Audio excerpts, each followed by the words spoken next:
We're here in Gleason's in Peekskill, New York. Welcome back to another installment of the crazy soap opera that is Secret of the Booze. Maria, okay? I'm your barkeep, Gary, and this is my eloquent taste tester, Damien. Shut it, sissy boy. Indeed. Damien, what words come to mind when I say Jessica Rabbit?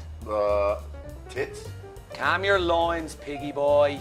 Arguably the sexiest woman drawn to man and the apple of Roger Rabbit's eye, Jessica Rabbit deserves her own drink. And today's recipe is brought to us by our friends at Spirit Cocktails. And here's how we make the Jessica Rabbit. We need 2 parts Kinky Liquor. She's a little kinky. 1 part Blood Orange Vodka. She kind of has a thirst for blood. Whoa. She's not bad. She's just drawn that way.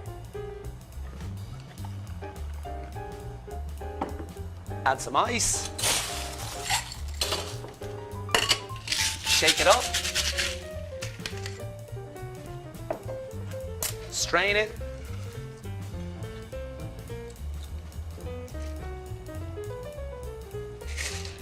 And top it off with some ginger ale, because she's a voluptuous redhead.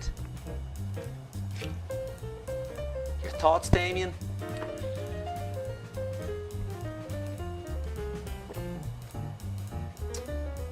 Big, dirty cartoon tits. Just hit the music. Thank you for watching Secret of the Booze. Be sure to subscribe and watch past episodes. As always, if you have a geeky cocktail, let us know in the comments below.